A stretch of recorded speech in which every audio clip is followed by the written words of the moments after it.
Hello කොහොමද ඔයාලට? ඉතින් ඔයාලව සාදරයෙන් පිළිගන්නවා මගේ YouTube channel එකට. ඉතින් අපි අද යන්න හදන්නේ දොම්පේ, මගේ නැන්දලාගේ ගෙදර.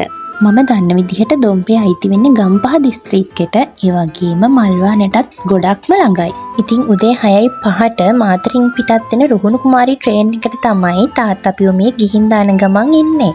ඉතින් අපිට ගියාම යන ගමන් බඩගිනි නිසා අතරමඟ කන්න සොසේජස් බන් දෙකකුත් අපි දෙන්න ගත්තා. 6:05 ට්‍රේන් එකට ගියා වුණාට අපි ගෙදරින් ගියේ 5:00 කාලෙට විතර. මොකද ඉතින් හිමින් යන්නත් ඕනේ, යන ගමන් මොනවා හරි ගන්නත් ඕනේ ඒ නිසා. ඉතින් අපි දෙන්න මේ රේල්වේ ස්ටේෂන් එකේ ඉඳන් ට්‍රේන් එකට යන ගමන් මම ඉතින් හැමදාමත් වගේ සෙම පන්තියේ හින්දා මම අයිස් කැප් එකකුත් දාගෙන ආවේ. සනෝ මේ බරටම මල්ල උස්සගෙන යනවා. රෙදි බෑග් එක තිබුණේ මගේ ළඟ. එතකොට ඔය පේන්නේ අපි යන රුහුණු කුමාරී ට්‍රේන් එක. අපි යන්නේ one night trip එකක්. අනේ උනාට ගියාම නම් හිතුණා තව ඉඳලා එන්න තිබුණා කියලා. ඉතින් අපිට හරියටම 9:30 වෙනකොට පිටකොටුවෙන් බහින්න පුළුවන් වුණා. හැබැයි ඉතින් ඒ ගෙදරට යනකොට නම් දවල් 12 වුණා. මොකද ඉතින් ඒ තරම් වේගකින් ඒ බස් එක ගියා. මට ඉතින් බස් වල කොහෙවත් යන්න බෑ. කොහේ ගියත් කබරය තමයි. ඒ හින්දා ගෙදර ඇවිල්ලා කාලා රෙස්ට් කරලා අපි මේ හවස් වෙලා යන්නේ මේගොල්ලොන්ගේ වෙලේ ලිඳට නාන්න. මේ ප්ලේස් එක නම් මම පොඩි කාලේ ඉඳන් මෙහෙ ආවම යන්න ආසම තැනක්. ඒකට වෙලෙලිඳ කියලා කියන්නේ වටේටම වෙල්යායක් තියෙන හින්දා. ඉතින් අපි දෙන්නත් එක මේ නාන්න යන්නේ අපේ නැන්දයි එයාගේ දුවයි පුතයි. පේනවනේ ඉතින් අපේ වීඩියෝග්‍රැෆර් වීඩියෝ එක හොලවන්නේ නැහැ චුට්ටක්වත්. ඉතින් ඒ යන අතරමඟත් ගස්කොළ වල තියෙන ගඩාගෙඩි කඩ කකා තමයි මේ කට්ටිය මේ යන්නේ. ඔන්න ඉතින් යාළුවනේ අපේ නංගි දුන්න අලුත් තාලේ ස්ලිපර්ස් දෙකක් මට යන්න පුළුවන් ස්ලිපර්ස් දෙකටත් කලින් ඕන තැනක. පේනවනේ කොහොමින් හරි අපි නාන ප්ලේස් එකට උඩින් තියෙන රඹුටන් වත්තක්. අපේ සනෝට ඉතින් නානෙකට වඩා කන එක ලොකු නිසා පේනවනේ රෙදි ටිකත් ඔක්කොම විසි කරලා ගහට නගින ලස්සන. මේ වත්ත පිරෙන්නම රඹුටන් තිබිලා තියෙනවා. ඉතින් අපි ගියේ රඹුටන් ඉවර වෙන්න ළඟ නිසා ඒ වත්තේ රඹුටන් ඉවර වෙලා තිබුණේ. ගෙඩි 10ක් විතර තමයි අපිට හොයාගන්න පුළුවන් උනේ. දුක හිතෙනම කාරණාව කියන්නේ අපි එන්න දවසකට කලිනුත් මේ ගස්වල රඹුටන් හොඳට තිබිලා තියෙනවා. කට්ටිය ඇවිත් කඩාගෙන ගිහිල්ලා. ඉතින් මං කලිනුත් කිව්වනේ මල්වාන මෙයාලට ගොඩක්ම ළඟයි කියලා. ඉතින් මේ පැත්තේ රඹුටන් ගැනත් ඉතින් අහන්න දෙයක් නෑනේ. පිංචිද? අපිට පිංචි කියලාලුත් යාළුවෙකුත් හම්බුණා. මේ ඉන්නේ අපේ නංගි මල්ලි දෙන්නා. ඉතින් අපේ සනෝරිලා මොටා ඉන්නවා ගහේ. එයා ඉතින් ගහ පීරලා හරි ගෙඩියක් හොයා ගන්නවම තමයි. මේ ඉන්නේ අපේ ඔමිර. ඉතින් එයාට වැඩිය කන්නත් හොඳ නෑ. දෙන්නත් එපා කියලා එව්වේ. ඒත් ඉතින් බලන් ඉදි නොදී ඉන්න හිතෙන්නේ නෑනේ. කොහොම හරි අපිට පැය ගාණක් ගිහින්වත් අපේ සනුව නම් ගස් වලින් බිමට ගන්න බැරි වුණා. හැබැයි ඉතින් එයා කඩනේ මම නොකා හිටියෙත් නැහැ.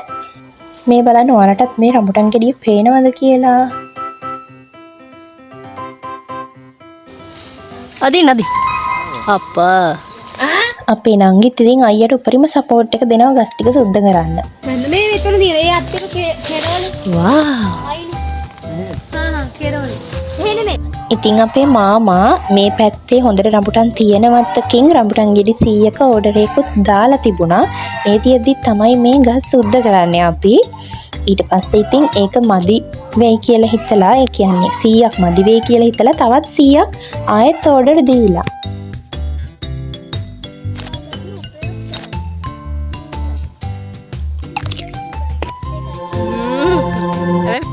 යන්තම් මුන්ගේ කරදරේ ඉවරයි කියලා එතන තියෙන රඹුටන් ගස් ටික හිතුවට තාම ඉවර නැහැ. ඔමිර පොඩි මහත්තයා නානවා.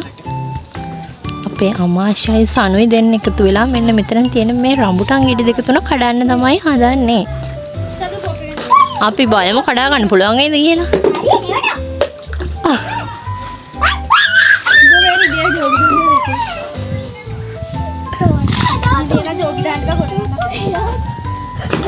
තාම කඩනවා. මේක හරියන්නේ මම ඒක සෝද ගන්නවා.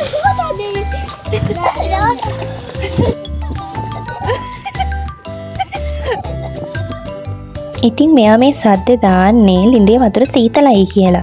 සීතල වුණාට අපි මහන්සි වෙලා ඉන්න හින්දා අපිට නම් හරිම සනීපයි. වතුර ටිකක් ඇඟට දාගත්තොත් නාන්න නැතුව යන්න හිතෙන්නේ නැහැ. මේකේ වතුරත් හරිම පැහැදිලි. අඩිය පේනවා. ඒ වගේම මේ පැත්ත මිනිස්සු මේ ලින්දට කකුලක්වත් දාන්න දෙන්නේ නැතුව බලා ගන්නවලු. ඒ කියන්නේ එහෙම දැක්කොත් බනිනවලු. ඉතින් මේ තියන්නේ ලින්ද ළඟට පේන යාළගේ ගමේ view එක. ඉතින් අපි නාලි ඉවර වෙලා ගෙදර යන්න හදනකොට තවත් කුරුකුරුස් කෙනෙක් හම්බුණා. ඉතින් නාලා ඉවර වෙලා ඊට පස්සේ අපි ගියේ අනිත් රඹුටන් වත්තට. මේ වනේ ළමයි රඹුටන් වත්තු. මේ රඹුටන් කොච්චර රසද කියනවනම් එකක් කෑවොත් නවත්ත ගන්න බෑ, තව කන්න ඕනේ. අපි රඹුටන් ගෙඩි 200ක් ඉල්ලලා තිබුණා කිව්වනේ. ඉතින් එයාලා රඹුටන් ගෙඩි 100යි කඩලා තිබුණේ. ඊටු 100 අපිට කඩා ගන්න කියලා කිව්වා. ඉතින් අපි මේ ගෙඩි 100 තමයි කඩන්නේ. ඇත්තටම අපි මේ විදිහට මෙච්චර හොඳ රඹුටන් ගහකින් රඹුටන් කඩාගෙන කන first time. මේ රඹුටන් වත්ත අයිතිකාර මාමත් හරිම හොඳයි. එයා තමයි අපිට කිව්වේ කඩා ගන්න කියලාත්. ඒ වගේම අපිට වැඩිපුරත් ගෙඩි 10ක් 15ක් විතර දුන්නා. ඉතින් අපි ගත්තු ගෙඩි 200න් ගෙඩි 50ක් විතර අපි ගේ ගාවට යනකොට ඉවර වුණා. රම්බුටනොත් හරියට නිකන් අර අපේ ගෙවල් වල තියෙන peer වගේ ළමයි මේව ගොඩක් මිදිලා තිබුණොත් ඉක්මනින් පණුව හැදෙන්න බලනවා. ඒකින්ද අපි හොඳට ඉදුනේ ඒවා තෝර කෑවා. මොකද අපි ගෙදර ගෙනියන්න අනිත් ටික තියාගත්තා. ඉතින් අපි පහවදා උදේ 9ට විතර අපහු එන්න පිටත් වුණා. ඒතර ඔය ඉන්නේ අපේ සෙට් එක. අපේ ඔමීගේ නම් මූණ හරි නැහැ අපි අනේකට පේනවනේ. ඉතින් අපි ආයෙත් එනවා කියලා අපි ආපහු ආවා. ඉතින් අපි මේ වීඩියෝ එක මෙතනින් ඉවරයි. තවත් අලුත් වීඩියෝ එකකින් හම්බෙමු. Thank you for watching.